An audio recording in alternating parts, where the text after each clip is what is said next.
ole mi zo tutorial channel in zawai kalau lom le ave ka cheu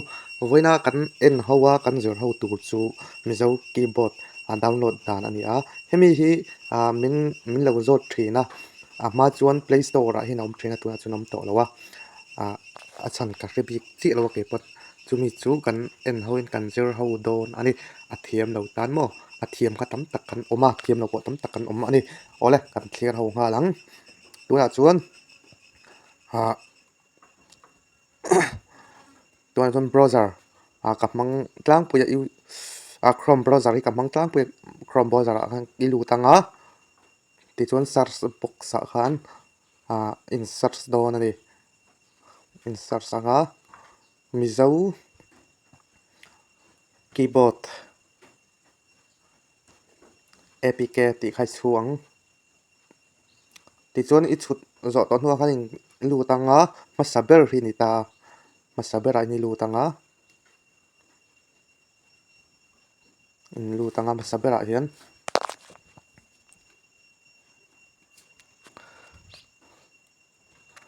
ti chuan ni free download hi ni a free download an ilu tang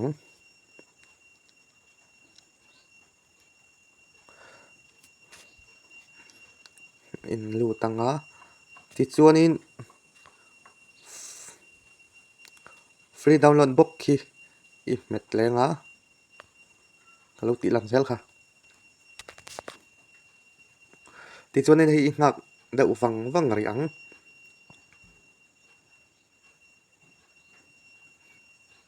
ti chuan in i ngak da wang nu kha te na lo omanga in ngak da wang nu an ti chuan in download anyway a khoni metanga ti chuan in open thei nga le na lo om don ai open anga ti chuan in mizo keyboard ti khu in chu anga in metanga i chu ne lo in metanga ti chuan in install ti khu met le ang install anga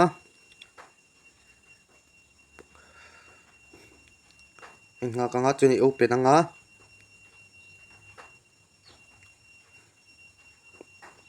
ti chuan okay i metang ti chuan hemi te hi ai off anga masaber khai off anga ti chuan in voot thin kha re tong ti chuan noi ber khai off bok anga ti chuan in hei number omna kha ni a number kha ti han number khai ti lan do chuan number anga kha ni metanga dak thiam ni ta ti dum do chuan itikanga iti dum du lem no chuan ai tik lawanga ke chuan katik do na adum ka du awangin ti chuanin unable keyboard a khani kal ang ti chuanin hi i thlanganga mizo keyboard khai thlang don ya okay nga okay lenga ti chuanin kan zauta kan te sang test khong ka test sang o masai sa test mai te ang langa ti chuanin te lo omanga a hnuai tik na hnuai a khan keyboard lema omanga ta chuanin tenga om lo chuan kha alo lan mai khamo om lo tik na hnuai chi khan om dona ti chuanin ti chuanin om lo chuan khovel lem te khan in lu tanga an press charanga press nu khan ten lo omanga ti chuanin mizo keyboard ti khan thlang mai don ani ti khan adum ta hei a that vele na em chu tree hi om ta keyboard danga chuan tree hi om lem lowa hemi hi kan